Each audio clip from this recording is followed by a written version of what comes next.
We think that applies a little bit to the Olympics too, but we'll talk about FIFA first. You know, FIFA is very hot. If we think there's any reason that, whether it's Boston or anywhere else, that they're not doing their job, we're going to take those World Cup games and move them someplace else. Thank you. And then Director Patel, there's been so many conspiracy theories swirling around about the assassination of Charlie Kirk. Do you have any updates for us, especially in light of all the online content that everyone's been talking about? The only thing we deal with at the FBI and the Department of Justice is facts, and we delivered in record speed a manhunt to capture Charlie Kirk's alleged assassin in 33 hours. And if you put that in perspective to Luigi Mangione or the Boston bomber, they took them 5 days and a police officer lost their life in their manhunt. We are running out absolutely every single lead, and the best thing we can do to honor my friend Charlie Kirk's life is to make sure that everyone involved is prosecuted to the full extent of the law, and that's what we're focused on, investigating the facts, not trading in conspiracy theories. Okay.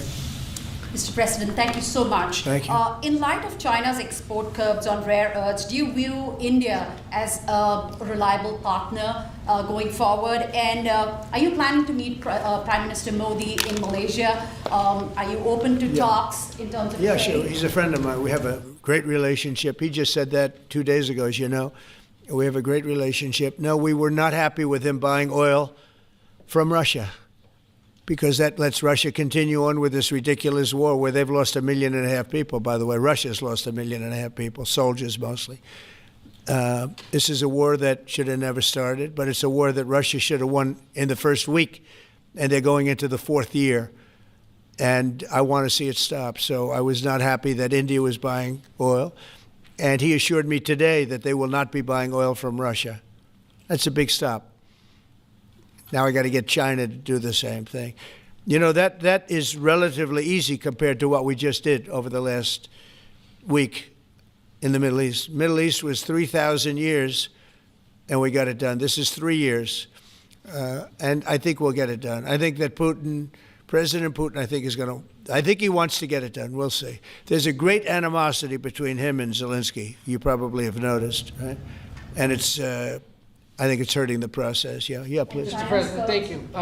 Curious, why did you authorize the CIA to go into Venezuela? And is there more information you can share about these strikes on the alleged Well, I can't drug do busts in that, the but Caribbean? I authorized for 2 reasons, really. Number one, they have emptied their prisons into the United States of America. They came in through the border. They came in because we had an open border policy. And as soon as I heard that, I said, a lot of these countries, they're not the only country, but they're the worst abuser.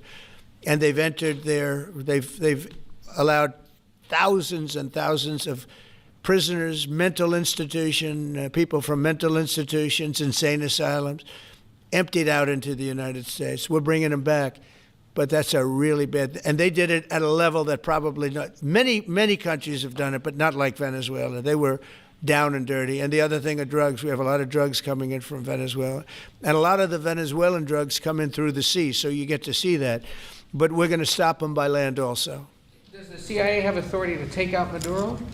Oh, I don't want to answer a question like that. That's a ridiculous question for me to be given. Not really a ridiculous question, but wouldn't it be a ridiculous question for me to answer? But I think Venezuela is feeling heat, but I think a lot of other countries are feeling heat too. We're not going to let this country, our country, be ruined because other people want to drop, as you say, their worst. They have given us their worst.